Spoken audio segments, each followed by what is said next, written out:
సింహాచలం పంచగ్రామాల భూ సమస్య పరిష్కారానికి సీఎం జగన్ చిత్తశుద్ధితో ప్రయత్నిస్తున్నారని ఎమ్మెల్యే అవంతి శ్రీనివాస్ తెలిపారు. సింహాచలం నుంచి అటవీవరం జంక్షన్ వరకు విస్తరణలో ఇళ్ల స్థలం కోల్పోయిన 210 మందికి గ్రేటర్ విశాఖ కార్పొరేషన్ ద్వారా టీడీఆర్ అందిస్తున్నట్టు తెలిపారు. దేవస్థానం పంచగ్రామాల భూ సమస్యలు ఇల్లు మరమ్మతులకు దరఖాస్తు చేసిన 530 మందికి అనుమతి పత్రాలను ఇచ్చినట్టుగా స్పష్టం చేశారు. 3 దశాబ్దాలుగా దేవస్థానం పంచగ్రామాలు భూ సమస్యపై నెలకొన్న భూ సమస్యలను సీఎం జగన్ పరిష్కారం దిశలో ప్రయత్నిస్తున్నారని తెలిపారు ఎమ్మెల్యే అవంతి శ్రీనివాస్. మనందరూ తెలుసు, సింహాచలంలో భక్తులు మరి సుమారు 1-2 లక్షల మంది వస్తున్నారు. ఇప్పుడు చందనోత్సవం, సాటర్డే సండే కూడా 50,000 నుంచి 1,00,000 మంది వస్తున్నారు. సో చాలా ఈ రద్దీ ఉండటం వలన బీఆర్పీఎస్ ఇది కూడా 2 దశాబ్దాల నుంచి పండింది. బీఆర్పీఎస్ వేసి కూడా 20 ఏళ్ళు అయింది. 2004లో అప్పుడు రాజశేఖర్ గారు ముఖ్యమంత్రిగా ఉన్నప్పుడు స్టార్ట్ చేసిన ప్రాజెక్టు ఇంతవరకు కంప్లీట్ కాలేదు.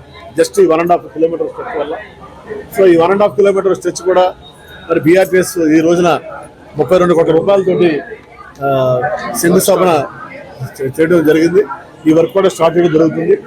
కాబట్టి తప్పనిసరిగా పక్కనేమో దేవస్థానానికి వచ్చే భక్తులకు ఇబ్బంది ఉండకూడదు, రెండోదేమో ప్రజలకు ఇబ్బంది ఉండకూడదు, మూడోదేమో స్థానికున్నటువంటి ఈ బీఆర్పీఎస్ బాధితులకు ఇబ్బంది లేకుండా ప్రభుత్వం వీళ్ళంత మేరకు అందరికీ న్యాయం జరుగుతుంది ప్రభుత్వ ఉద్దేశం.